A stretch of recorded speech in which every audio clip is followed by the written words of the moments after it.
The ship was old. Commander Siltherin had served aboard many vessels in 400 years of life, but none felt as tired as the Velith Kai. Its metal walls groaned when it turned. Its engines coughed like a sick animal. The lights flickered at random times, and the heating system worked only when it wanted to. But Theron did not complain. Complaints meant nothing to the Consortium Council. They had given their orders, and those orders were clear. Go into human space. Find out what happened to the 17 probes. Come back with answers. Simple orders. Impossible orders. Siltherin stood at the observation window and looked out at the stars. Behind them lay the civilized galaxy. Thousands of worlds. Hundreds of species. Millions of years of history. The Galactic Consortium controlled it all with quiet efficiency. They did not rule through war or violence. They ruled through age. The oldest species made the decisions. The youngest species followed. That was the natural order. Humans were young, very young. They had only discovered space travel 300 years ago. In the eyes of the Consortium, they were children. Babies, really. They should have been easy to bring into the fold. They should have accepted their place at the bottom of the ladder and worked their way up over the next million years like every other species. But humans did not do what they should have done. First contact happened 200 years ago. A Consortium diplomatic vessel approached Earth with offers of trade and friendship. The humans listened politely. They asked questions. They took notes. Then they said no. Not just no. They said they wanted to be left alone. They said they would mark their territory, and anyone who crossed into it without permission would face consequences. The diplomats laughed at this. What consequences could such a young species deliver? Humans had barely reached their own moon. Their technology was primitive. Their military was nothing. The diplomats stopped laughing when every system on their ship shut down at once. Life support, engines, weapons, communications, everything. For exactly 60 seconds, they floated in darkness, helpless. Then the power returned, and a single message appeared on every screen. This is your only demonstration. There will not be another. Leave now. The diplomats left. They reported what happened to the council. The council sent a warship to teach the humans respect. That warship was never seen again. No distress signal, no debris, no bodies. It simply vanished. The council sent 3 more warships. They vanished too. After that, the council decided that human space was not worth the trouble. They drew a line on their maps and told everyone to stay away. Warning beacons appeared along the border, broadcasting in 12,000 languages. The message was always the same. You are approaching Terran sovereignty space. Entry without authorization is prohibited. This is your only warning. For 200 years, no one had crossed that line and returned to tell about it. 17 probes had been sent over the decades. 17 probes had gone silent the moment they entered human space. No data, no images, nothing. Now Siltherin was being sent to find out why. The commander turned away from the window and walked through the narrow corridors of the ship. The crew was small, 12 beings from 6 different species. All of them had been chosen for this mission because they were expendable. Siltherin knew this. The crew knew this. No one talked about it. In the common room, the crew sat around a metal table and ate their evening meal in silence. There was Catherine, a young officer with bright blue scales and nervous eyes. There was Dr. Veith, the medical officer, whose forearms moved constantly, even when she was sitting still. There was Tok, the engineer, a massive creature covered in thick brown fur, who rarely spoke, but always listened. And there were 9 others. Each one had a story. Each one had a reason for being here. Some were criminals working off their sentences. Some were soldiers who had failed their commanders. Some were simply unlucky. Siltherin sat down at the head of the table. The crew looked up with tired eyes. We crossed the beacon line in 6 hours, Siltherin said. I want everyone at their stations full alert. All systems ready. Ready for what? Cran asked. His voice was higher than usual. Fear did that to him. We don't even know what we're facing. No one knows anything about the humans. They could have weapons we've never seen, defenses we can't imagine. Then we will learn, Silin said calmly. That is why we are here to learn. To die? Torak muttered. His voice was deep like distant thunder. We are here to die. The council knows we will not return. They sent us because they do not care if we live or die. Cylern did not argue with this. There was no point in arguing with the truth. Perhaps, the commander said, but until we die, we will do our duty. We will gather what information we can. We will learn what we can about the humans. And if we are lucky, we will find a way to survive. The crew said nothing. They finished their meals and went to their stations. 6 hours passed slowly. The Velkai moved through empty space toward the invisible line that marked the edge of human space. There were no planets here, no stations, no other ships, just darkness and stars, and the cold silence of the void. And then the beacons appeared.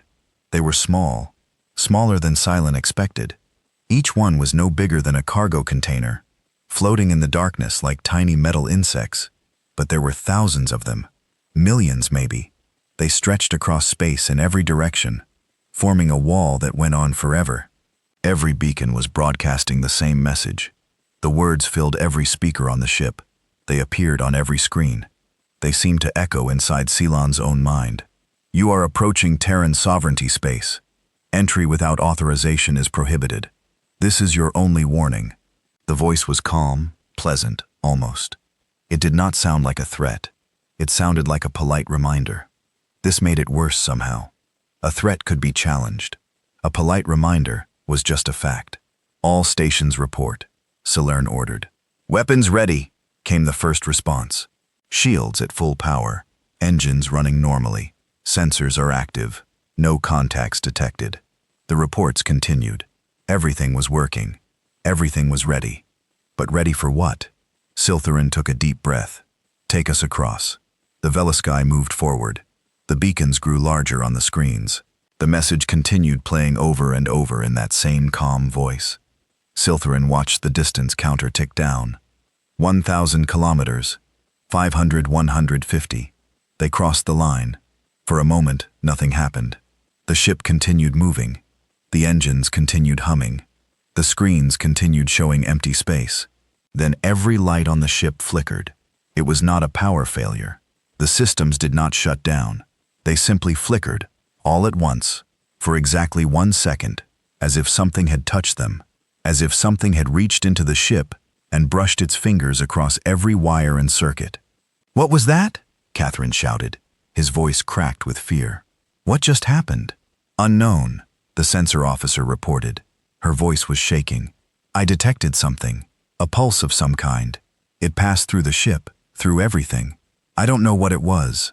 Are we damaged? Siltherin asked. No, all systems are still functioning. But the sensor officer paused. Commander, I think we were scanned. I think something looked at us at everything. Our systems, our cargo, our crew. Can you locate the source? No.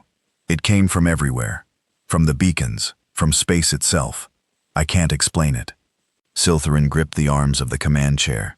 They had been in human space for less than a minute, and already they were facing technology they did not understand. This was not a good sign. Continue on course, the commander ordered. Stay alert. Report anything unusual. The ship moved deeper into human space. Minutes passed, then hours. Nothing happened. The screen showed only stars. The sensors detected nothing. It was as if the entire region was completely empty. But Siltherin knew better. They were being watched, studied. Whatever had scanned them was still out there, waiting to see what they would do. The crew grew more nervous as time passed. They spoke in whispers. They jumped at small sounds. Even Torak, who feared nothing, kept looking over his shoulder, as if expecting something to appear behind him. This is wrong, Dr. Beth said quietly. She had come to the bridge to check on the commander's stress levels. Her medical scanner beeped softly as she waved it over Cylin's chest. There should be something here. Patrol ships, defense stations, something. No civilization leaves its borders unguarded. Unless the borders are not meant to keep us out, Siltherin replied. Perhaps they are meant to let us in. Why would they want that? I do not know, but think about it. The beacons warn us away, but they do not stop us. The scan touched us, but it did not harm us. We have been in human space for hours, and nothing has attacked us. If the humans wanted to destroy us, they could have done it already. Dr. Vath considered this. Then what do they want? Perhaps they want to see what we will do. Perhaps they are curious about us just as we are curious about them. Before the doctor could respond, the sensor officer spoke up. Commander, contact detected. Silthan turned to the main screen. Show me. The image changed. In the center of the screen, a small point of light was growing larger. The computer analyzed the contact and displayed its findings. One ship, small, smaller than the Velathai. No visible weapons, no shields, no armor. It was approaching at a steady speed, not fast, but not slow either. It made no attempt to hide. Identify, Seelan ordered. Unknown design. The sensor officer said the hull material is eyed. Don't recognize it. The propulsion system is not on any of our records. But Commander, there's something strange. What? The ship is broadcasting no identification, no registration codes, no species markers, nothing. It's like it doesn't want us to know what it is. The sensor officer paused. But I am detecting one life sign aboard. Just one. One being on a ship that size. Yes, Commander. One being and Commander. The sensor officer's voice dropped. The life sign is human. The bridge went silent. Everyone stared at the screen. The small ship grew larger as it approached. It looked harmless, simple, almost crude, compared to consortium vessels. But something about it filled Siltharin with a deep, cold fear. Should we raise weapons? Catherine asked. His hand hovered over the control panel. No, Siltharin said immediately. Do nothing. We are in their space. We came uninvited. If we attack first, we will not survive. If we don't attack first, we might not survive anyway. Then we will die with honor. We will not die as murderers. The human ship continued approaching. It made no threatening moves. It did not change course or speed. It simply came closer, steady, and calm, like a predator that knew its prey could not escape. When it was close enough to see without magnification, the ship stopped. It hung in space a few hundred meters from the Veilth Kai, waiting. Then the communication system crackled to life. Consortium vessel. Velith Kai, a voice said. It was a woman's voice. Warm, friendly, almost welcoming. This is Captain Alar Vance, of the Terran Shepherd Corps.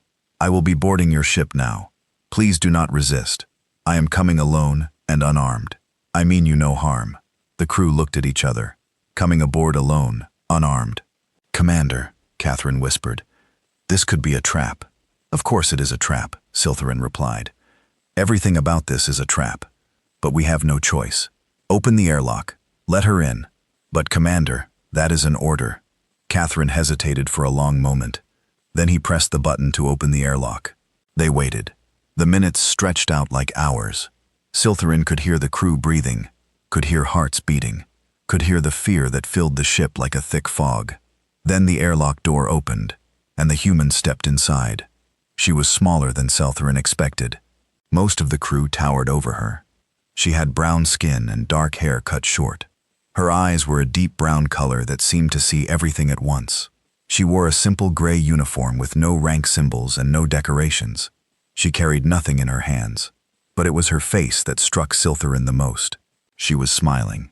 Not a cruel smile or a threatening smile. A genuine smile, a warm smile, as if she was happy to see them. Commander Siltharin, she said. Her voice was the same as on the communication system. Friendly, calm. Thank you for letting me aboard. I know this must be frightening for you. I promise. I am here to help. Help us? Siltharin managed to say. You are here to help us? Yes, Ella said. I am a shepherd. It is my job to find ships that cross into our space and offer them a choice. You have entered our territory without permission. Now you must decide what happens next. And what are our options? Ara's smile did not fade, but something in her eyes grew serious, something ancient and sad. You can stay, she said. You can become citizens of Terran space. You will be protected. You will be free. You will never have to fear the consortium again. And if we do not wish to stay, then you can leave. But you will remember nothing of what you have seen here. Your memories of this journey will be removed. You will wake up at the edge of consortium space, with no knowledge of what happened to you. It will be as if this mission never occurred. Silthin stared at her. Those are our only choices. Yes, what if we try to fight? What if we try to escape and bring information back to the consortium? Allah's smile faded slightly, just slightly. But the change was enough to make Silin's blood run cold. No one has ever succeeded in that, she said softly. Many have tried. All have failed. Some of them are remembered in our memorials. We do not celebrate their deaths. We mourn them, but we will not allow information about our people to reach those who would use it to harm us. She paused. I hope you understand, Commander. We do not want to hurt anyone. We never have. But there are lines that cannot be crossed. There are secrets that must be kept. And there are consequences for those who try to break our peace. She looked around at the crew. Her eyes moved from face to face, studying each one with an intensity that made them look away.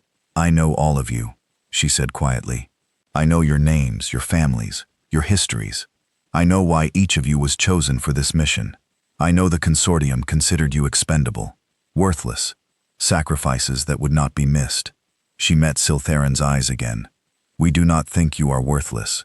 We do not think anyone is expendable. That is why I am here. That is why I am offering you a choice, instead of simply destroying your ship. How do you know so much about us? Catherine demanded. His voice was shaking, but anger had replaced some of the fear. You said you know our names, our families. How is that possible? Era turned to him. Her smile returned. But it was gentler now, sadder. We have been watching you for a very long time, Catherine. We have been watching everyone, not to control you, not to spy on you, but to understand you, to know who might come to our borders and why. She tilted her head slightly. You would be surprised how much you can learn about a civilization by watching it. You would be surprised what secrets you can uncover. What secrets? Torak asked. His deep voice rumbled through the bridge. AR looked at him. That is not for me to tell. Not yet. First, you must make your choice. Will you stay or will you leave? Siltharin looked at the crew. Their faces showed fear, confusion, curiosity, and hope. Such strange emotions to feel while standing before a representative of a species that had destroyed every ship sent against it. How long do we have to decide? Siltharin asked. Take as long as you need, said. I am not here to rush you. I am here to guide you. Whatever you decide, I will help you. That is what shepherds do. We guide lost travelers to safety. We show them the path. We give them the choice that no one else will give them. She spread her hands. So, Commander, what would you like to know? I will answer any question you have truthfully, completely, and then you can decide what to do. Silthan took a deep breath. The fear was still there, deep in the commander's chest, but something else was growing alongside it. Something that felt almost like hope. Tell me everything, Siltharin said. Tell me about your people. Tell me why you hide. Tell me what you are so afraid of. Era nodded slowly. Very well, she said. But I warn you, Commander, what I am about to tell you will change everything you believe about the galaxy. It will show you truths that the consortium has hidden for centuries. And once you know these truths, you will never be able to unknow them. I understand. Then let us begin. And so she did. Irvin stood in the center of the bridge, like she belonged there. The crew of the Velithkai watched her with a mixture of fear and fascination. She was so small, so ordinary. She looked like nothing special at all. But there was something in her eyes. Something old, something patient, something that made Silin believe every word she said. The consortium teaches that humans are young, Aura began. She walked slowly around the bridge, looking at the screens and controls with casual interest.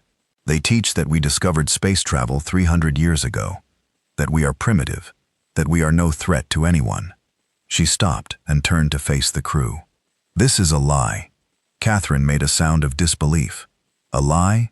The consortium does not lie. They have records, historical data, proof. They have what we wanted them to have, Aura said calmly. We let them see what we wanted them to see. When their diplomats first came to Earth 200 years ago, we had already been watching the galaxy for almost a century. We had ships traveling between stars, while the consortium thought we were still playing with rockets. We had technology that made their most advanced systems look like children's toys. Impossible, Dr. Beth said. Her four hands gripped each other nervously. How could you hide something like that? The consortium has sensors everywhere. Monitoring stations, spy satellites. They would have seen you. They did not see us because we did not want to be seen. Replied, your sensors are good, Doctor. Very good. But they can only find what they are looking for. Our ships do not use the same energy signatures as yours. Our technology does not produce the same radiation. We are invisible to your sensors because we designed ourselves to be invisible. She smiled slightly. Also, your sensors have limitations that the consortium does not like to talk about. Blind spots, gaps in coverage. We found those gaps a long time ago. We have been using them ever since. Silthan's mind was racing. If what you say is true, then why did you hide? Why pretend to be weak? You could have joined the consortium as equals. You could have taken your place among the elder species. All's smile faded. Something dark passed through her eyes. We could have, she said quietly. We almost did. When we first started observing the galaxy, we were excited. So many species, so many civilizations, so much knowledge to share. We thought we had found family among the stars. She walked to the main observation window and looked out at the darkness. Then we saw what the consortium really was. What do you mean? Took asked. The consortium likes to call itself a peaceful organization, Ahara said without turning around. They claim they bring order and stability to the galaxy. They say they protect younger species from their own mistakes. They say they are teachers, guides, friends. She turned back to face the crew. Her eyes were hard now. Cold. They are slavers. The word hung in the air like a bad smell. No one spoke. No one moved. The client species program continued. You all know about it. The consortium takes young species under its protection, teaches them, guides them, helps them develop. In exchange, these species provide labor, resources, soldiers for the consortium's wars. That is not slavery, Catherine protested, but his voice was weak. It is partnership, mutual benefit. The client species gain knowledge and protection. The consortium gains assistance. Everyone benefits. Do they? Ara asked.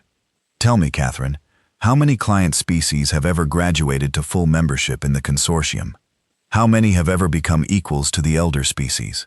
Catherine opened his mouth to answer, then closed it again. He could not think of any. None, Ara said. In 10 million years of consortium history, not a single client species has ever risen to equal status. They serve, they labor, they die in wars that do not concern them, and when they become too troublesome or too expensive, they are discarded. Discarded. Dr. Beth's voice was barely a whisper. There are species that no longer exist, Olara said. Species that the consortium records claimed died out naturally. Disease, civil war, environmental collapse. These are the official explanations. But we have found the truth. We have found the evidence that the consortium destroyed. She paused. Some of those species were exterminated because they asked for fair treatment. Some were destroyed because they had resources the elder species wanted. Some were simply in the way. You have proof of this, Silan demanded. We have proof of everything, Alar said. We have been collecting evidence for 2 centuries. Documents, recordings, testimony from survivors. We know what the consortium has done. We know what they are still doing. She looked around at the crew. Why do you think they sent you here? 12 expendable beings on an old ship with no chance of survival. They knew you would probably die.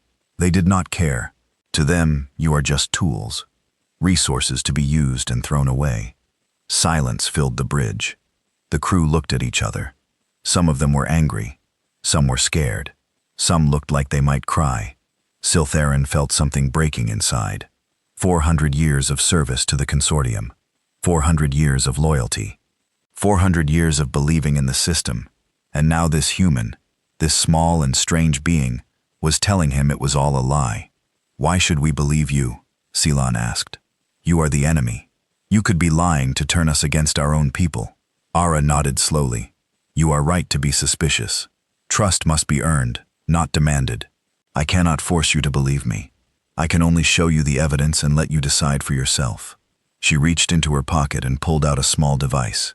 It was flat and round, no bigger than a coin. She pressed a button on its surface, and suddenly The air was filled with light. Images appeared all around them, floating in the air like ghosts. Documents with consortium seals, video recordings of meetings between elder species, communications between military commanders, financial records showing payments for services that had no names, and testimonies. Beings from dozens of species speaking into cameras, telling their stories, describing what had happened to their worlds, their families, their people. One image showed a planet burning. Fires covered its surface from pole to pole. A voice said, "This was Valora, population 4 billion. They requested independence from the consortium." This was the response. Another image showed rows of beings in chains, thin and weak and hopeless. A voice said, "Mining colony 17. Workers extracted from client species territories. Average lifespan 3 years. Replacement cost negligible." Another showed a nursery. Empty cribs, scattered toys. A voice said, "The children were taken to be raised as servants for the elders. The parents were told their offspring had died in an epidemic." The images went on and on. Horror after horror, crime after crime. The consortium's true face revealed in terrible detail. When the display finally ended, the bridge was silent. Several crew members had tears on their faces. Others looked sick. Kathron had fallen to his knees, staring at nothing. "I am sorry," Alar said softly. "I know this is painful. I know it destroys everything you believed. But you deserve to know the truth. You deserve to understand what you have been serving." Sealan's hands were shaking. "Why did you not reveal this to the galaxy? Why did you not show everyone what the consortium has done?" "We considered it," replied. "We debated it for decades. In the end, we decided against it. Why? Because it would start a war. A galactic war. Billions would die. Civilizations would collapse. The suffering would be beyond imagination." Era shook her head. "We did not want that.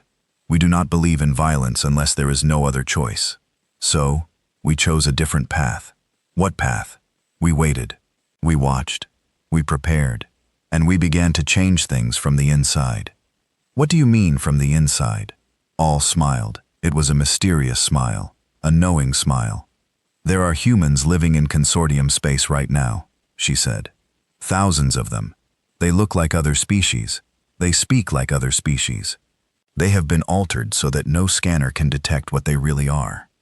They have integrated into your societies, your governments, your institutions." The crew stared at her in shock. "They are not spies," continued quickly. "Not in the way you might think. They do not steal secrets or sabotage systems. They teach. They inspire. They spread ideas. Freedom, equality, dignity, rights. Concepts that the consortium has suppressed for millions of years." "You are trying to change the consortium from within," Scylan realized. "Yes. Slowly, carefully, generation by generation. We plant seeds. We nurture them. We wait for them to grow. It is slow work. It will take centuries, maybe longer. But eventually the consortium will change. Not because we conquered them, but because their own people demanded something better." Dr. Beth shook her head in amazement. That is an incredible strategy, but so risky. If you were discovered, we would be destroyed." Torak agreed. "That is why we hide. That is why we guard our borders so carefully. The consortium cannot know what we are doing. If they learned the truth, they would stop at nothing to eliminate us." "And the ships that entered your space?" Torak asked. "The warships that disappeared, the probes that went silent. What happened to them?" Ayar's expression became sad. "Most were given the same choice I am giving you. Stay or leave with no memories. Most chose to leave. They returned to consortium space with no knowledge of what they had seen. Their minds were healed, not damaged. They lived normal lives. They never knew how close they came to the truth. And those who refused, those who tried to fight." Era was silent for a long moment. "We do not enjoy killing," she said finally. "We mourn every death we have caused. We record every name. We remember every face. But there are some who cannot be allowed to return. Some who would bring war to our doorstep. Some who would reveal our secrets and doom everything we have worked for." She met Siltharin's eyes. Those beings were given every chance to choose peace. They refused. They attacked us. They tried to escape with information that would endanger our people, and so they were stopped. Stopped? Catherine repeated from where he knelt on the floor. You mean killed? Yes. Then you are no different from the consortium. You talk about peace and freedom, but in the end, you kill anyone who threatens you. R's face changed. For just a moment, Siltherin saw something terrible in her eyes. Something ancient and powerful and sad beyond words. You are wrong, she said quietly. There is a difference. The consortium kills to control, to dominate, to maintain their power over others. We kill only to protect, only when there is no other choice, only when the alternative is the destruction of everything we love. She knelt down in front of Catherine. Her voice was gentle. We do not want to be powerful, Catherine. We do not want to rule the galaxy. We want to be left alone to build our society, and raise our children, and live in peace. That is all we have ever wanted. But the galaxy will not leave us alone. So we hide. We guard our borders. And when we must, we fight. She stood up again. I will not lie to you and say we are perfect. We are not. We have made mistakes. We have done things we regret. But we try. Every day we try to be better than we were the day before. That is all anyone can do. Siltherin stepped forward. You said you would answer any question truthfully. I have one more. Ask, what do you want from us? Why are you really here? Not just to offer us a choice. You want something else. I can feel it. AR was quiet for a long time. She looked at each crew member in turn, studying their faces, reading their thoughts. You are perceptive, Commander, she said at last. Yes, there is something else. Something I hope to find here. What? Hope. The word was simple, but the way she said it carried a weight of meaning that Scylla did not fully understand. We have been hiding for 200 years, Allah explained. Waiting, watching, working in the shadows. It is exhausting, isolating. Sometimes we wonder if we are doing the right thing. Sometimes we wonder if the galaxy can ever really change. She spread her hands. Then ships like yours come across our border. Crews like yours. Beings from different species working together. Following orders you know are wrong because you believe in something bigger than yourselves. Sacrificing your lives for a society that does not care about you. Her eyes grew bright with emotion. And I offer you a choice. And some of you choose to stay. Some of you choose freedom over safety, truth over comfortable lies. That gives us hope, Commander. That tells us the galaxy is not beyond saving. That tells us our work is not in vain. She smiled. So yes, I want something from you. I want you to show me that the universe still has good people in it. I want you to remind me why we fight, why we hide, why we wait. Siltherin looked at the crew. They looked back at him. Something had changed in their eyes. The fear was still there, but it was mixed with something else now. Curiosity, wonder, and yes, maybe a little bit of hope. You said some of us might choose to stay, Seelan said slowly. What happens if we do? What kind of life would we have in human space? A free life, Ara replied simply.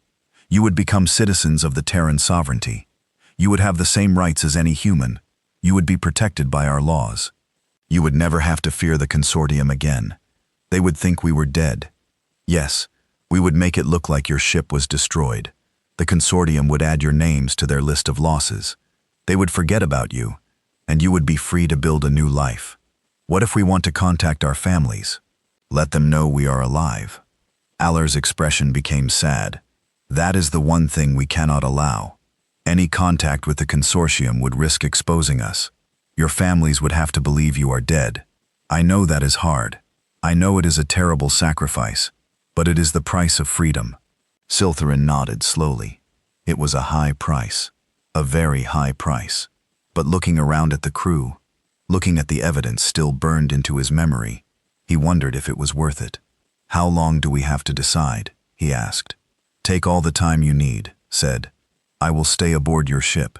I will answer any questions you have, and when you are ready, each of you can tell me your choice individually, in private. No pressure, no judgment. She walked toward the door of the bridge. I will be in your common room. Come find me when you are ready to talk. And then she was gone. The crew stood in silence for a long moment. Then everyone started talking at once. Questions, arguments, fears, hopes. The noise filled the bridge like a storm. Siltherin did not join in. Instead, the commander walked to the observation window and looked out at the stars. Somewhere out there was human space, a hidden civilization, a patient power, a society that had chosen to wait rather than conquer, to change from within rather than destroy from without. It was the opposite of everything the consortium believed, the opposite of everything Siltherin had been taught. And somehow, impossibly, it felt right. The commander thought about 400 years of service, all the orders followed, all the missions completed, all the sacrifices made in the name of the consortium. And then, Silent thought about freedom, real freedom, the kind of freedom that meant never having to follow an unjust order again. The choice was not as hard as it should have been. The commander turned away from the window and walked toward the common room. The crew watched in surprise, but no one tried to stop him. They were all too busy with their own thoughts, their own choices. Ara was sitting at the metal table when Siltherin arrived. She looked up with that calm, patient smile. "That was quick," she said. "I have made my decision," Siltherin replied. "Already? Don't you want more time to think? I have been thinking for 400 years. I have been pretending not to see the truth for 400 years. I am tired of pretending." Siltherin sat down across from her. "I want to stay. I want to see this world of yours. I want to know what real freedom looks like." Ara's smile grew wider, warmer then. "Welcome to Terran space, Commander. Welcome home." She reached across the table and took Siltherin's hand. "I think you are going to like it here." And somehow Silthin believed her. 6 of them chose to stay. Silthin was the first. Then came Tak, the massive engineer who had always questioned orders but followed them anyway. Dr. Vith followed, her 4 hands trembling as she told she wanted to practice medicine in a place where patients were people, not numbers. 2 junior officers, a brother and sister from a species that had been client races for 1,000 generations, chose freedom over everything they had ever known. And finally, to everyone's surprise, there was Kathran, the young officer who had argued against trusting the humans, who had knelt on the floor in shock when he saw the evidence, who had accused R of being just as bad as the consortium. He came to the common room last, his scales dull with exhaustion, and spoke only 3 words. "I will stay." No one asked him why. No one needed to. The other 6 crew members chose to leave. They would return to consortium space with no memories of what had happened. They would live their lives. They would never know how close they came to the truth. Ajer did not judge them. She did not try to change their minds. She simply nodded and told them she understood. Fear of the unknown was natural. Loyalty to home and family was admirable. There was no shame in choosing safety. The memory procedure was quick and painless. One by one, the departing crew members were taken to a small room on Era's ship. They sat in comfortable chairs. They closed their eyes. When they opened them again, they remembered nothing. Silthin watched them go.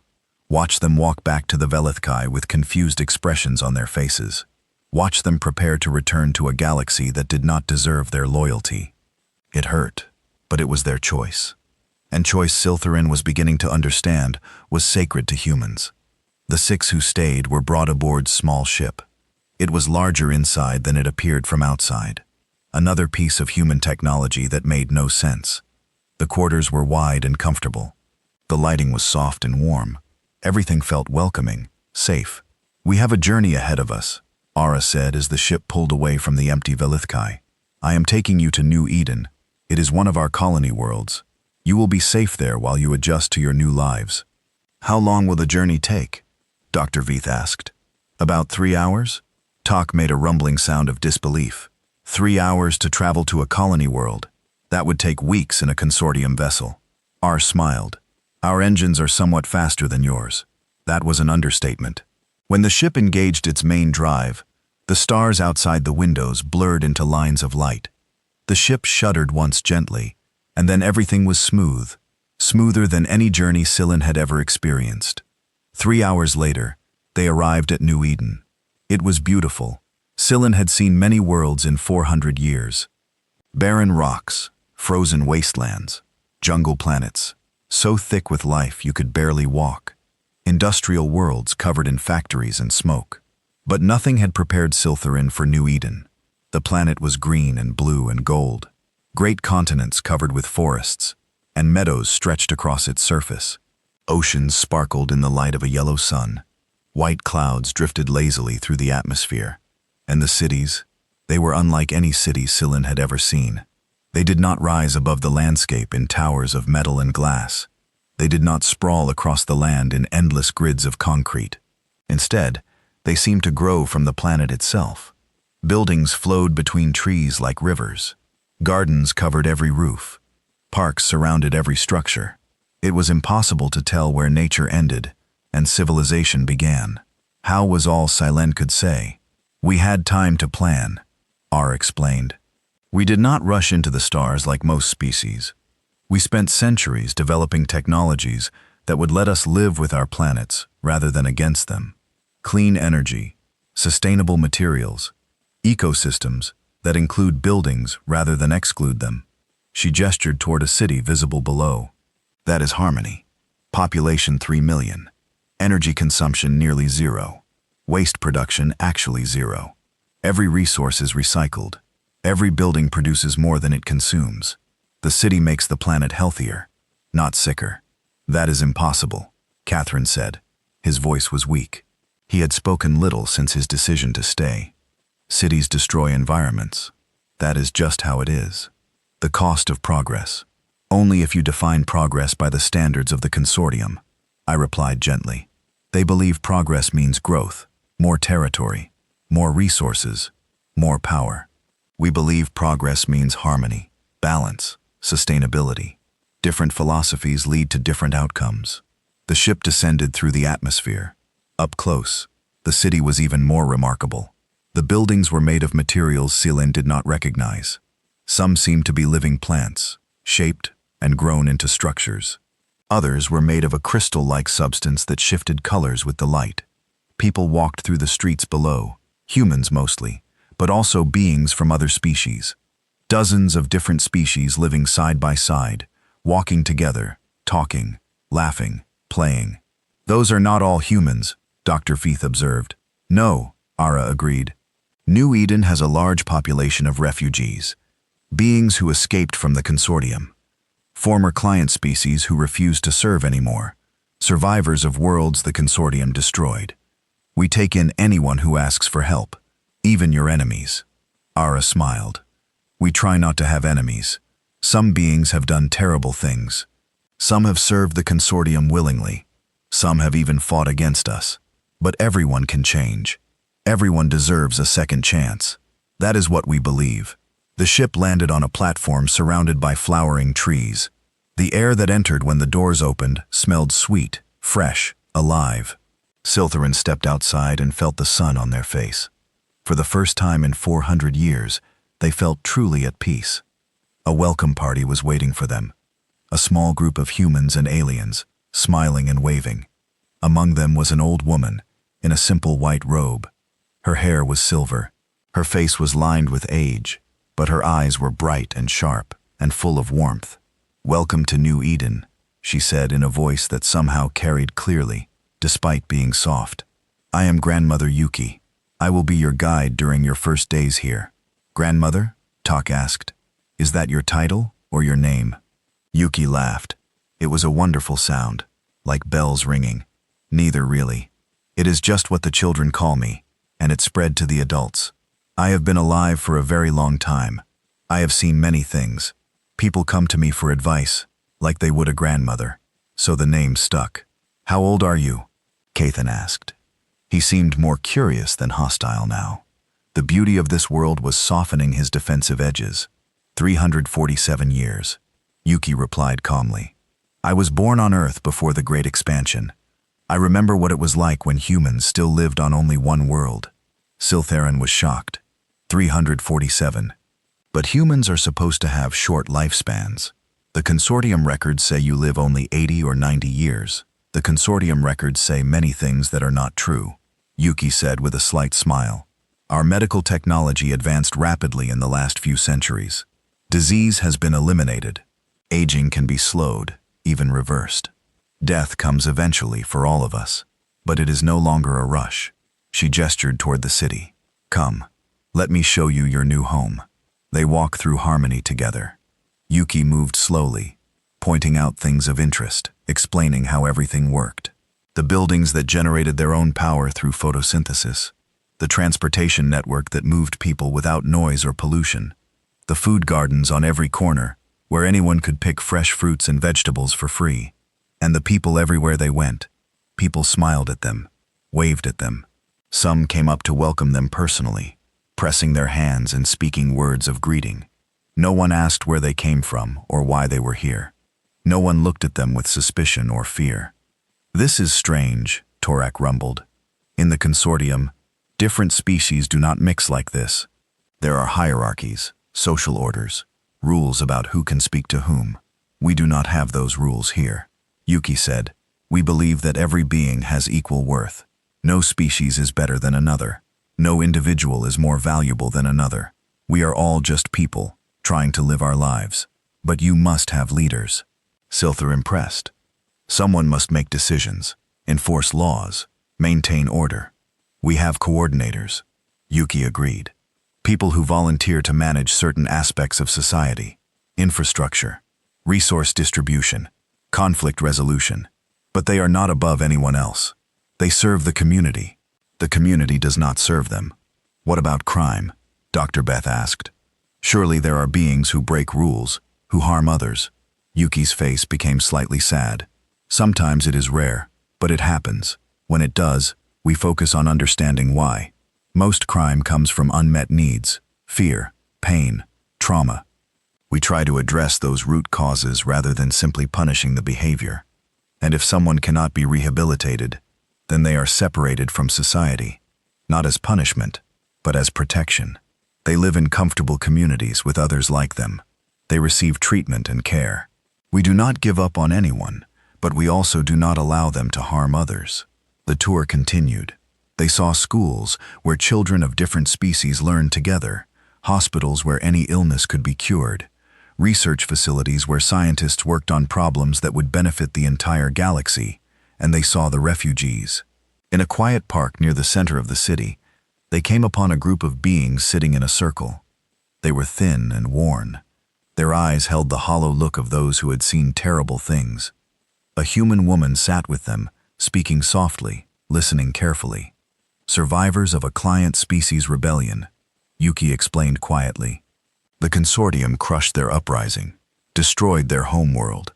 These 47 are all that remain of a species that once numbered in the billions. How did they escape? Silar asked. We brought them out. We have rescue teams throughout consortium space. When we learn of disasters or atrocities, we send help. But we cannot save everyone. But we save who we can. Catherine was staring at the survivors with an expression Silthar could not read. Pain, guilt, recognition. I knew, he said suddenly. His voice cracked. I knew about the uprising. I heard reports. They told us the rebels were dangerous terrorists. They told us the destruction of their world was necessary. And I believed them. I believed every word. Tears began running down his scaled face. What have I been serving? What have I been part of? Yuki walked over to him and placed a gentle hand on his arm. You were lied to, she said softly. You were taught to believe things that were not true. That is not your fault. The fault belongs to those who told the lies. But I could have questioned. I could have looked closer. I could have done something, perhaps. Or perhaps you would have been silenced before you could make a difference. The consortium is very good at eliminating threats. You did what you needed to survive. Now you have a chance to do something else. Catherine looked at her with desperate hope. What can I do? How can I make up for what I have supported? By living, Yuki said simply. By learning. By becoming the best version of yourself. And someday, perhaps, by helping others find the truth as you have found it. She smiled at him. That is how change happens, young one. One person at a time. One decision at a time. One small act of courage at a time. You have already taken the hardest step. You chose to stay when you could have forgotten. That took more strength than you know. Catherine could not speak. He just nodded. More tears flowing freely.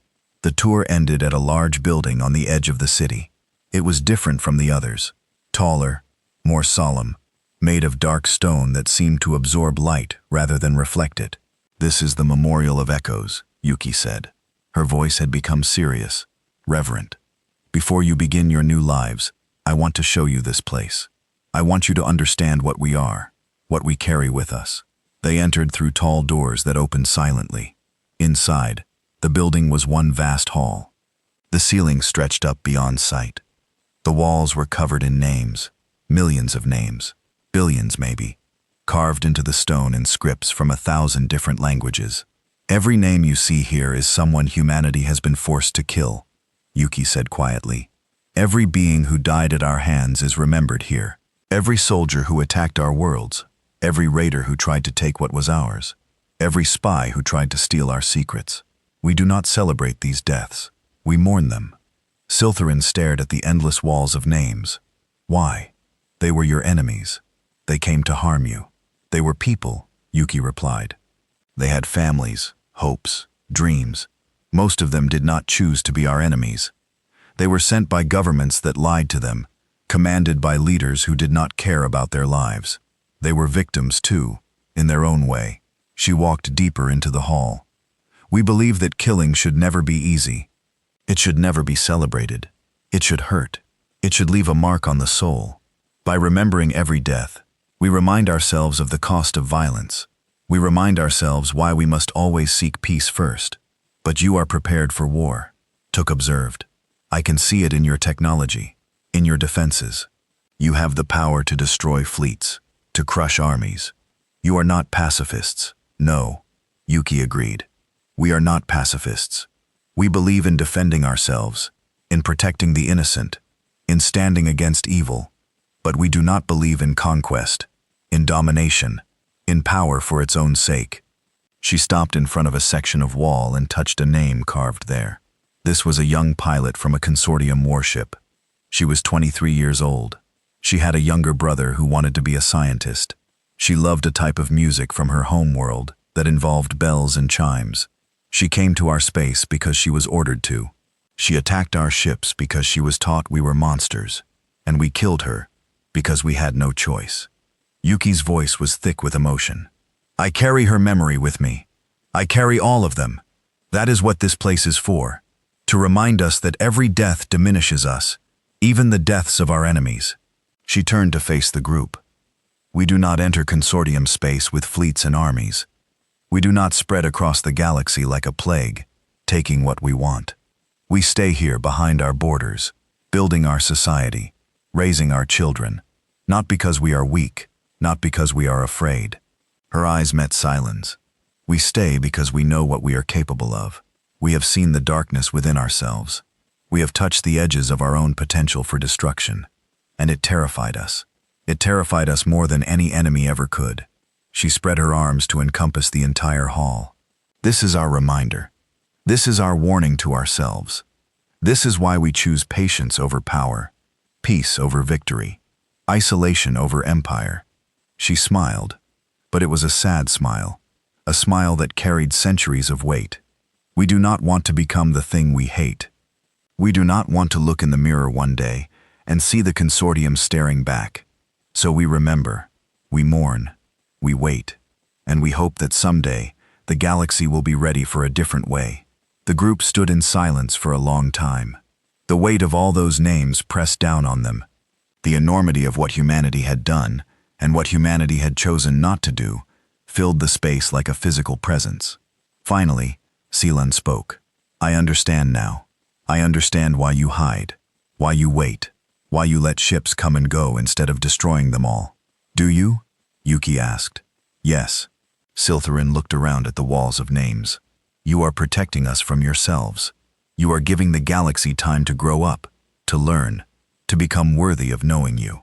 Yuki's smile grew warmer, prouder. "You understand better than most, Commander. That is exactly what we are doing. We are waiting for the galaxy to be ready, and someday, when the time is right, we will step out of the shadows, not as conquerors, not as rulers, but as friends, as partners, as equals." She took Siltherin's hand. "That day may not come in my lifetime. It may not come for centuries, but it will come. And when it does, Beings like you will help bridge the gap between our world and theirs. Me? Yes, you. You have seen both sides now. You understand the consortium and its flaws. You understand us and our hopes. You can help build the future we dream of. She looked at the entire group. All of you can. That is why we welcome refugees. Not just to save them from suffering, but because they bring perspective, experience, knowledge. Every being who joins us makes us stronger, wiser, better. She began walking toward the exit. Come, you have seen enough sorrow for one day. Let me show you the gardens. Let me show you the children playing. Let me show you the future we are building. One day at a time, they followed her out of the Memorial of Echoes, leaving the weight of those names behind, but not forgetting them, never forgetting them. That was the point after all. To remember, to learn, to become something better than what came before. And for the first time in centuries, Siltharin believed it might actually be possible. 3 weeks had passed on New Eden. 3 weeks of peace and wonder and healing.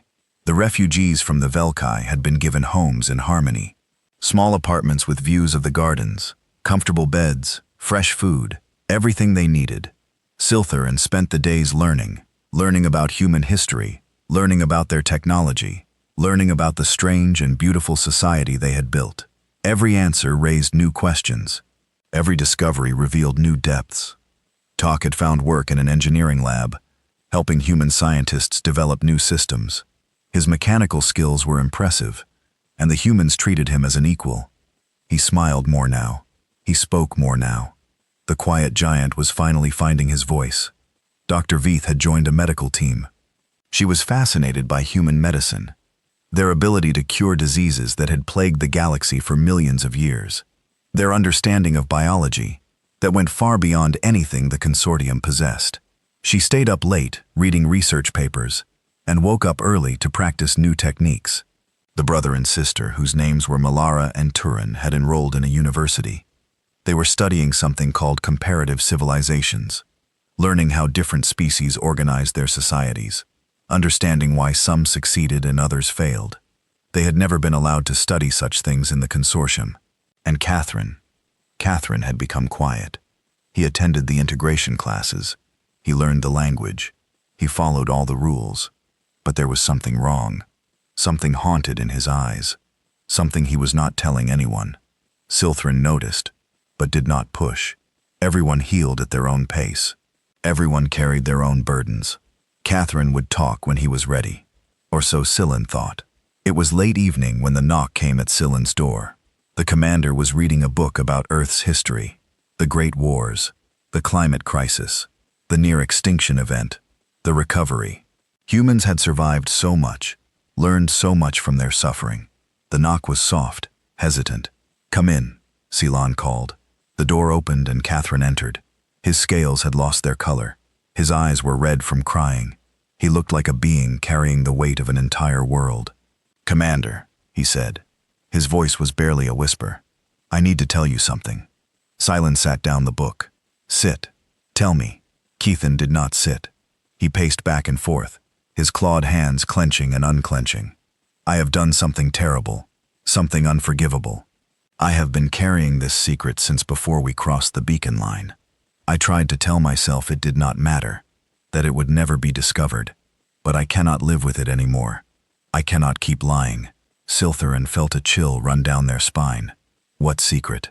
Catherine stopped pacing. He turned to face the commander, and his expression was that of a being who had already accepted his death. The Velith Kai was never just a scout ship. The mission was never just to gather information. The consortium knew we would probably be captured or killed. They planned for it.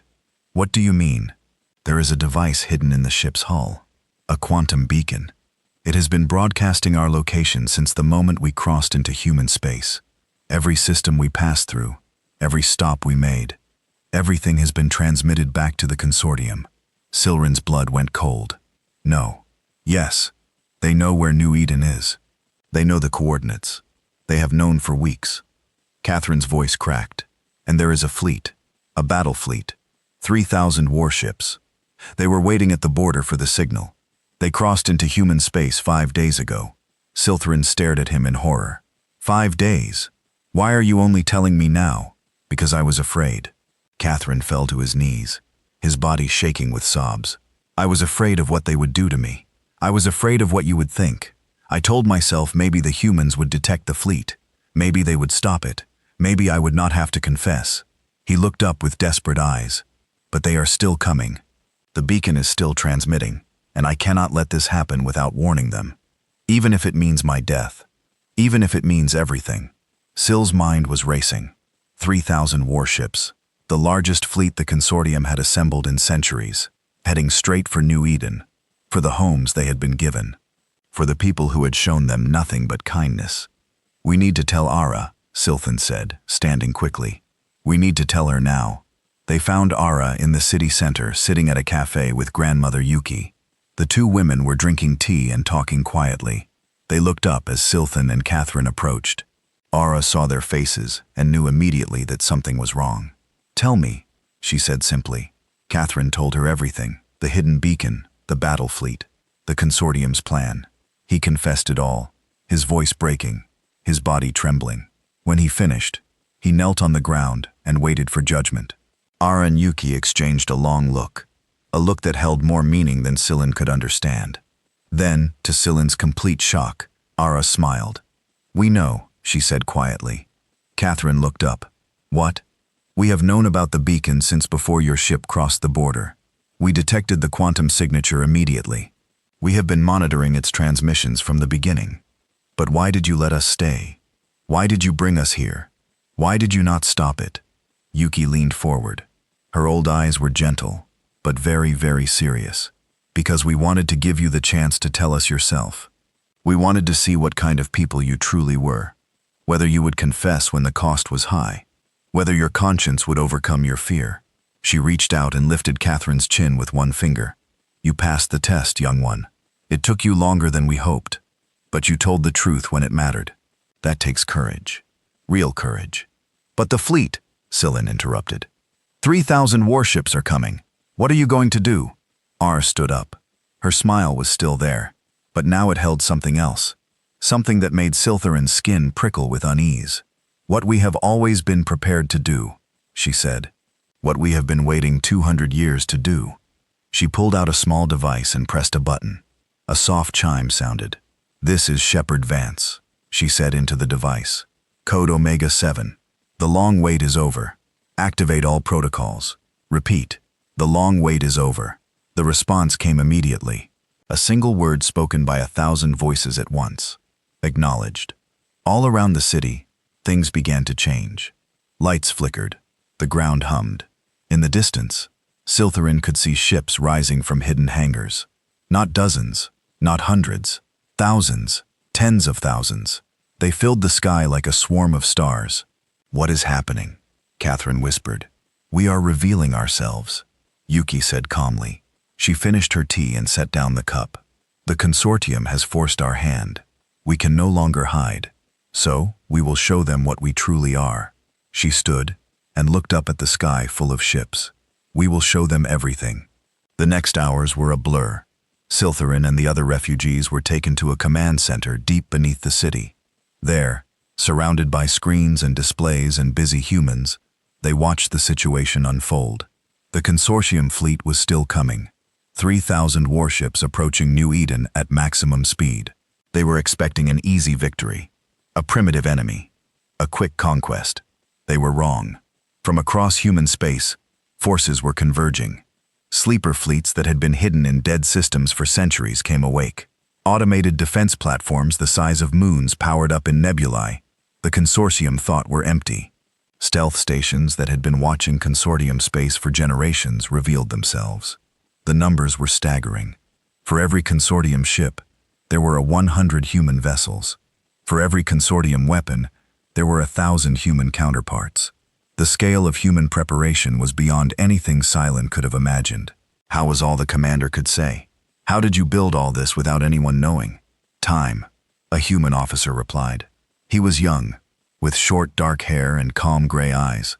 We had 200 years to prepare, 200 years to plan, 200 years to build. We knew this day would come eventually. We made sure we would be ready. But why did you hide it? You could have revealed this at any time. You could have forced the consortium to treat you as equals. Force creates resentment. Resentment creates conflict. Conflict creates destruction. The officer shrugged. We did not want to rule the galaxy. We wanted to change it.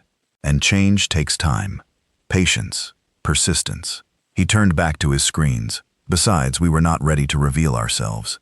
We needed to be sure we would not become what we were fighting against. We needed to build a society worthy of the power we held. That was the harder challenge. The military part was easy. On the screens, the consortium fleet had entered the outer system of New Eden. They were beginning to detect the human forces arrayed against them. Their communications were filled with confusion and fear. What are those ships? Where did they come from? This is impossible. The humans cannot have this kind of force. Ara stood at the center of the room, watching everything with that calm, patient expression. When the time was right, she nodded to the communications officer. Open a channel. All frequencies. Let them hear us. The officer complied. A moment later, Anara's voice was broadcast across the system. Consortium Fleet, this is Captain R. Vance of the Terran Shepherd Corps. You have entered our space without permission. You have come with weapons armed and hostile intent clear. We know why you are here. We know what you were ordered to do. She paused. We are giving you a choice. The same choice we give to everyone who crosses our borders. You can stand down, power down your weapons, accept our offer of asylum. You will be protected. Your families will be told you are alive. You will never have to serve the consortium again. Another pause. Or you can fight. You can follow your orders and attack. But understand this. You will not win. You will not even come close. We have been preparing for this moment for 200 years. Every contingency has been planned for. Every outcome has been calculated. There is no scenario in which you achieve victory. Her voice softened. We do not want to kill you. We have never wanted to kill anyone. But we will defend ourselves. We will protect our people. We will preserve what we have built. If you force us to destroy you, we will mourn you. We will remember your names.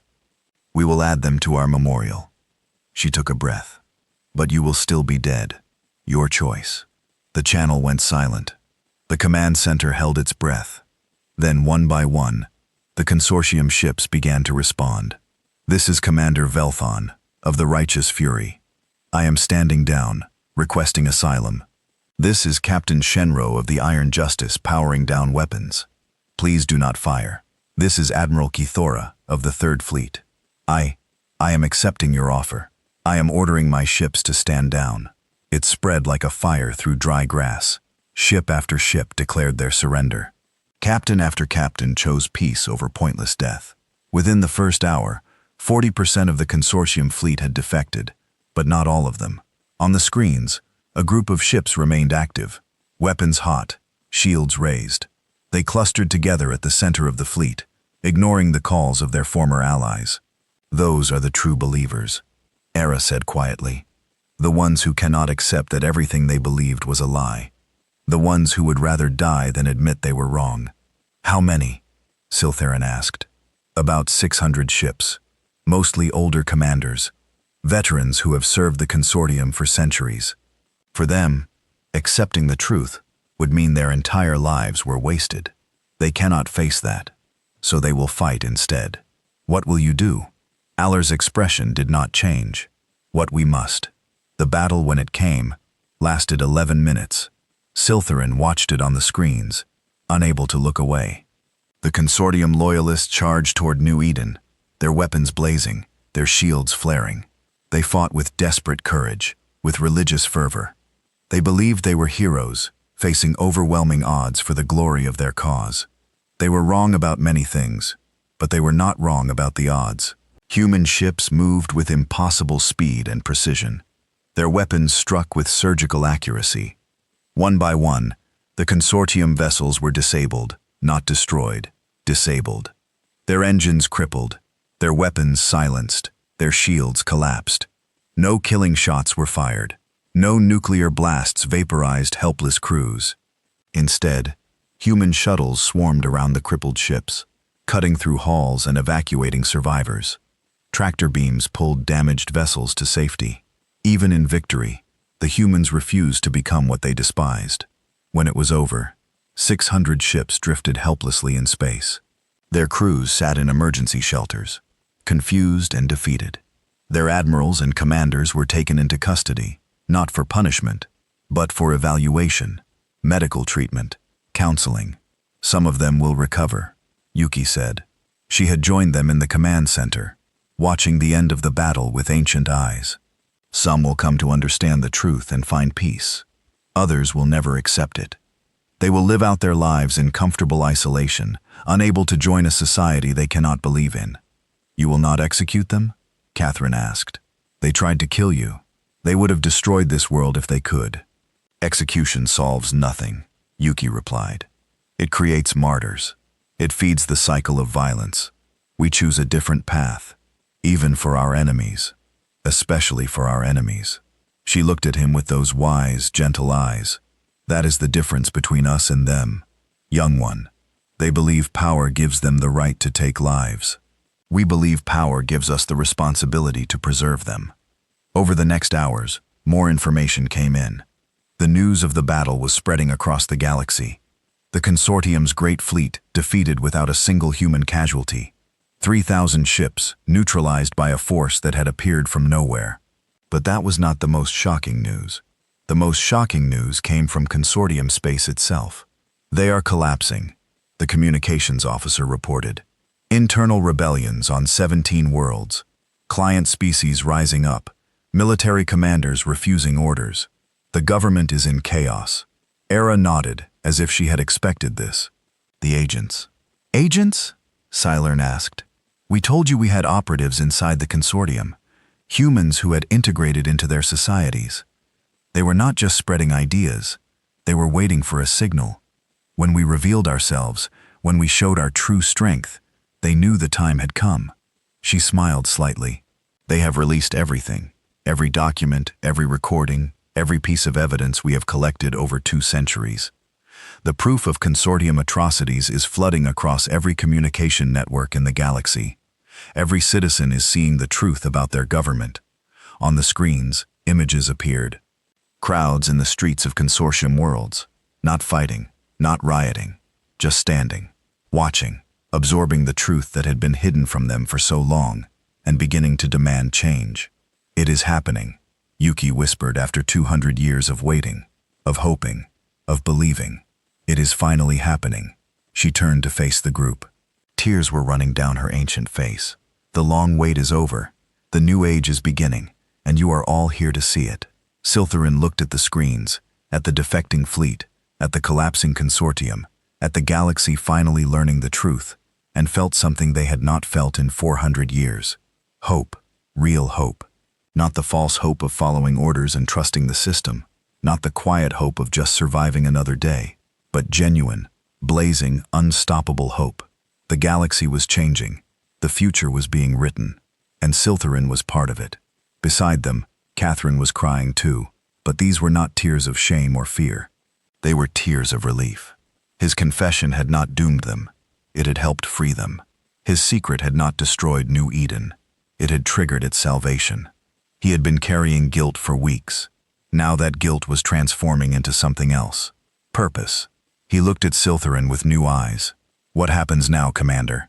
Siltherin smiled. For the first time in centuries, that smile was genuine. Now we help build a new galaxy, one that deserves the beings who live in it. They stood together and watched the future unfold. The galaxy was burning, not with fire, but with truth. In the weeks after the Battle of New Eden, everything changed. The evidence released by human agents spread through every corner of known space. Documents that proved centuries of lies. Recordings that showed the true face of the consortium. Testimonies from survivors of destroyed worlds. Their voices finally heard after generations of silence. The consortium tried to suppress it. They blocked communications. They arrested dissident. They threatened punishment for anyone who shared the forbidden files. But it was like trying to stop a flood with a paper wall. The truth was everywhere. The truth could not be contained. On world after world, beings looked at the evidence and recognized themselves in it. They saw the client species programs for what they really were. They understood why certain planets had been quarantined or lost to natural disasters. They connected the dots that their leaders had worked so hard to keep separate, and they were angry. Not violent anger for the most part. The humans had released more than just evidence. They had released ideas, philosophies, stories of peaceful resistance and nonviolent change. Their agents had spent decades planting seeds of a different way. Now, those seeds were blooming all at once. Protests filled the streets of 1,000 worlds. Workers refused to follow unjust orders. Soldiers laid down their weapons. Politicians who had served the old system found themselves abandoned by everyone who had once followed them. The consortium did not collapse in a single day. It took months. But every day, more pieces fell. More beings chose freedom. More systems declared independence. And through it all, humanity waited. They did not invade. They did not conquer. They did not use their overwhelming military advantage to impose a new order. They simply opened their borders and said, "Anyone who needs help is welcome." The refugees came in waves. Former client species who had finally broken free. Dissidents who had been hunted by the old government. Ordinary beings who simply wanted to start fresh somewhere clean. Human ships met them at the border and guided them to safety. Human hands helped them build new lives. Siltherin watched it all from New Eden. The former commander had become something new now. An ambassador. A bridge between the old world and the new. Humans came to ask questions about consortium culture. Refugees came seeking advice from someone who understood both sides. It was strange work, difficult work, but it felt right in a way nothing had felt right in 400 years. Tok had become a hero of sorts. His engineering skills had helped design new ships to handle the refugee waves. His quiet strength had comforted countless beings who arrived scared and lost. He had found his purpose at last. Dr. Warner Vaith was leading a medical team that traveled to struggling worlds. They brought human medicine to beings who had never known anything but suffering. They cured diseases that had plagued populations for generations. She wrote letters to Siltherin, describing the joy on faces when patients were told they would live. It made everything worth it. She said Malara and Torin, the brother and sister, had finished their studies and now taught at the university. They specialized in helping former consortium citizens understand what had happened, why they had believed lies, how they could build something better. It was healing work, necessary work. And Catherine had found his own path. He had asked to join the Shepherd Corps, the same organization that Allah belonged to, the beings who patrolled the borders and offered choices to those who crossed. He wanted to give others what Ara had given him, a chance, an option, a way out. His application had been accepted. His training was going well. Soon he would have his own ship patrolling the expanding edge of human space, waiting for lost travelers who needed a guide. Siltherin was proud of him, proud of all of them. They had come so far from the frightened crew of the Velkai. They had become something new, something better. 1 year after the Battle of New Eden, Siltherin received a special invitation, a ceremony on Earth, the human homeworld, the place where all of this had begun. The trip took only hours. Human, faster-than-light technology was still almost magical to Silin. Distances that would have taken weeks or months vanished in moments. Earth was beautiful.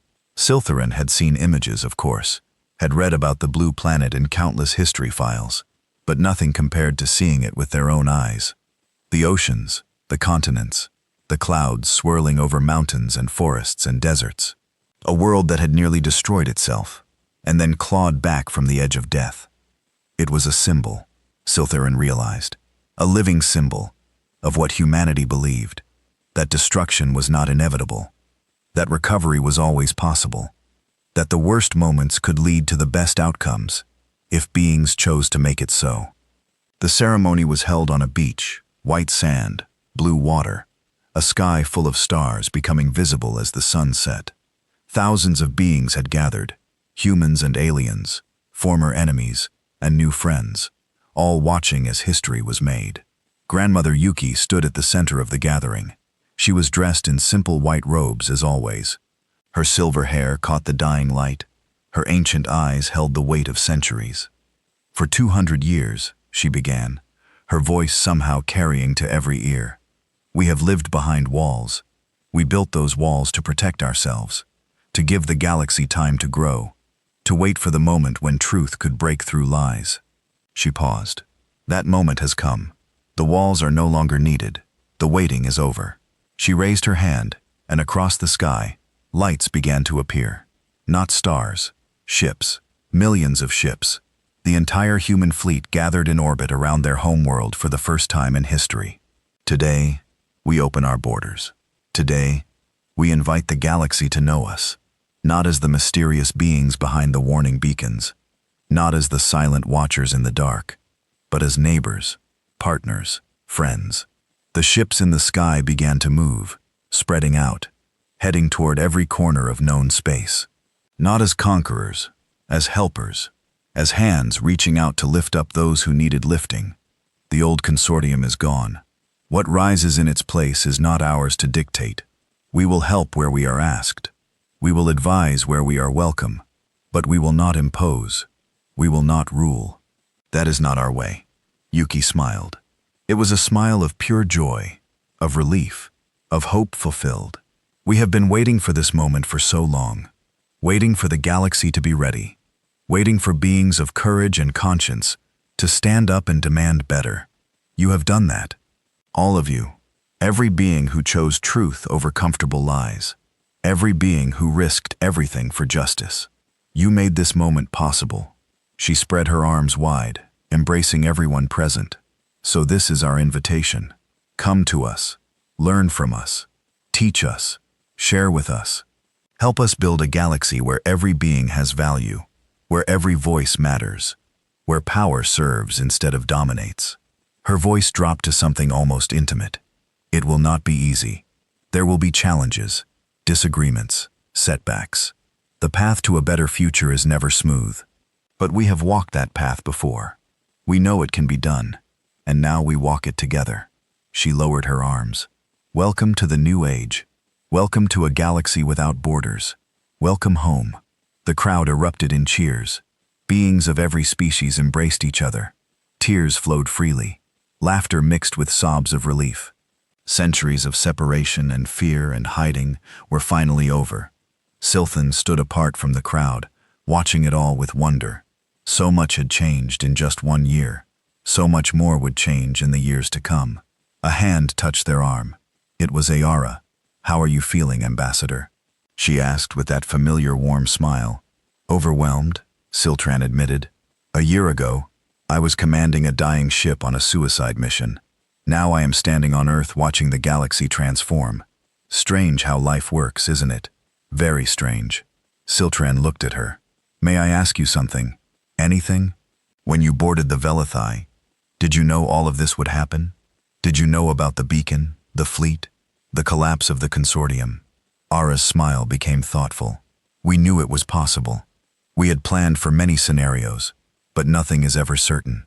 The future is not written until we write it. She paused. When I met you and your crew, I did not know what you would choose. I hoped, but I did not know. And if we had chosen differently, if we had all rejected your offer and tried to fight, then events would have unfolded differently, perhaps worse, perhaps better, in ways we cannot imagine. That is the nature of choice. It changes everything. She looked out at the celebrating crowd. That is why we value it so highly. Choice is the most powerful force in the universe, more powerful than any weapon, any technology, any fleet of ships. What beings choose to do matters more than anything else. A heavy philosophy, a true one. You chose to stay when you could have fled. You chose truth when you could have forgotten. Those choices led here, to this moment, to a galaxy being reborn. She turned back to Silin. Never underestimate the power of a single choice, made by a single being at the right moment. History turns on such choices. Before Silin could respond, Grandmother Yuki approached them. The ancient woman was still glowing with joy, but there was something specific in her eyes, a purpose. Ambassador Siltherin, she said, I have a question for you. Siltherin bowed slightly. Of course, Grandmother. We are establishing a new council, representatives from every species who wishes to participate. A place where the galaxy can come together to discuss, debate, and decide how to move forward. Not a government, not a consortium, just a forum for voices to be heard. She tilted her head. We would like you to be one of the founding members. You have perspective that few others possess. You understand both the old ways and the new. You can help bridge the gap between those who remember the consortium and those who are just now learning to be free. Siltherin was stunned. Me? But I am no one. A former commander of a forgotten ship. I have no special qualifications. You have something better than qualifications, Yuki replied. You have experience, wisdom, and most importantly, you have proven that you can change, that you can look at everything you believed and admit it was wrong, that you can choose a new path even when the old one is comfortable. She smiled.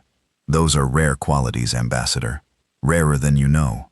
We need beings like you if this new galaxy is to work. Sil looked at.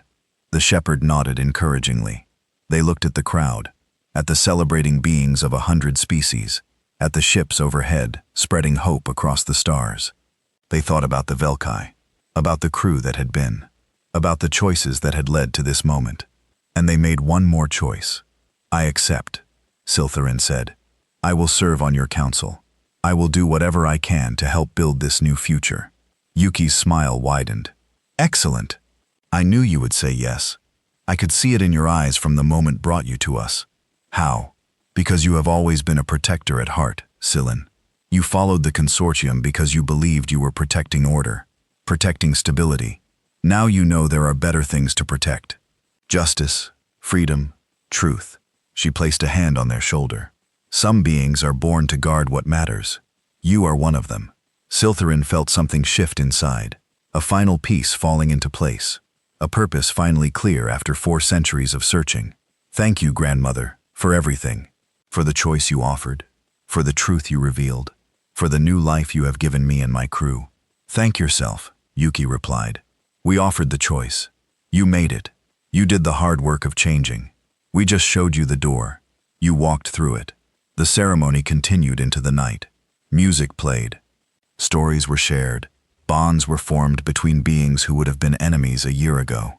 The new galaxy was being born, one connection at a time. Later, as the stars wheeled overhead and the crowds began to thin, Siltherin found a quiet spot on the beach. The waves whispered against the sand. The wind carried the scent of salt and growing things. Catherine found them there. The young officer was different now, stronger, more confident. The guilt that had haunted him was gone, replaced by purpose.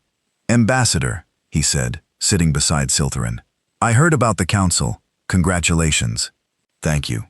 And congratulations to you. I hear you finished your shepherd training last week. Catherine nodded. I leave for my first patrol in 3 days. I will be covering the outer sectors near the old consortium border. There are still ships crossing over. Refugees, explorers, some who are just curious. Will you give them the same choice gave us? The exact same choice. Stay and find peace, or leave and forget. He paused. Though I do not think many will choose to forget anymore. The truth is everywhere now. There is nothing to hide from. Still, some will be afraid. Some will not trust what they find here. Then I will be patient with them. I will show them kindness even when they do not deserve it. I will offer them hope even when they have none. Catherine smiled slightly. That is what shepherds do. Silther nodded. You have come a long way, young one. From the terrified officer on the bridge of the Velithkai to a guardian of human space. I am proud of you. Catherine's scales flushed with emotion. I could not have done it without you, Commander. You showed me that change was possible, that even old loyalties could be questioned, that following orders was not the same as doing right. I learned those lessons at the same time you did. But you learned them faster. You were braver. Catherine looked out at the ocean. I almost did not confess about the beacon. I almost let my fear doom this world. If you had not created a crew where truth was valued, where conscience was allowed, I might never have found the courage. Silthen considered this. Perhaps, or perhaps you would have found it anyway. Perhaps the truth inside you was stronger than the lies you were taught. We will never know.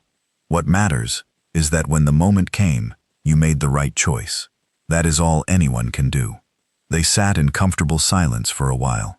The waves continued their eternal song. The stars continued their eternal dance. Finally, Catherine spoke again. What do you think will happen now, Ambassador? With the galaxy. I mean, will it really change? Or will new tyrants rise to replace the old ones? Siltherin thought about it carefully. I think both will happen. Some beings will try to build new empires. Some will cling to the old ways. There will be conflicts, setbacks, disappointments. The work of changing a galaxy is not finished in a day, or a year, or even a century. That sounds discouraging. It would be, except for one thing. Siltherin turned to face the young shepherd. Now there is a counterweight. Now there are beings who have seen what is possible, who know that a better way exists, who will fight for justice even when it seems hopeless. They gestured at the beach, at the ships overhead, at everything humanity had built. 200 years ago, the humans could have conquered everything. They had the power. They had the technology. Instead, they chose to wait, to prepare, to become worthy of the future they wanted to create. That patience, that restraint, that faith in a better tomorrow. It is the most remarkable thing I have ever seen. Sil smiled. If they could do that, I believe the rest of us can learn from their example. It will take time. It will take work. But the seed has been planted. The idea has spread. And ideas once released cannot be unthought. Catherine nodded slowly. So there is hope. There is always hope. That is perhaps the most important thing humanity has taught me. No matter how dark things seem, no matter how powerful the forces of tyranny, there is always hope. And where there is hope, there is the possibility of change. Catherine rose to his feet. Then I will carry that hope with me on my patrols. I will share it with every being I meet. I will be a shepherd in truth, not just in name. I know you will. The young officer saluted. It was an old consortium gesture, but it felt different now. Not a sign of blind obedience, a sign of respect. Goodbye, Ambassador, until we meet again. Goodbye, Shepherd. May your journeys be safe and your choices be wise. Catherine walked away into the night. Siltherin watched him go, then turned back to the ocean. The waves whispered their endless song. The stars watched from above. And somewhere out there, across the vast reaches of space, a galaxy was being reborn. It would not be easy. Nothing worth doing ever was. But for the first time in centuries, the future felt bright. Silin thought about the title of the story. No one enters human space uninvited, unless coming back was never the intention. It had seemed like a warning once, a threat, a promise of destruction for those who dared to trespass. Now Silin understood its true meaning. Those who came with violence in their hearts never returned, because they met the only force greater than their hatred, a civilization that would not become what it fought. Those who came with fear in their hearts never returned because they found something better, a home, a purpose, a reason to stop running. And those who came with hope in their hearts never returned because they did not need to. They had found what they were looking for. They had found family. The warning beacons were silent now. In their place, a new message broadcast across the stars. A message that Siltherin had helped write. A message that would echo through history for generations to come. Welcome to Terran Sovereignty Space. You are invited. We have been waiting for you. No more hiding. No more walls. No more waiting. Just an open door and a light in the darkness, inviting the lost and the lonely to come home. Siltherin smiled and watched the sun begin to rise over the ocean. A new day, a new galaxy, a new beginning. It was beautiful.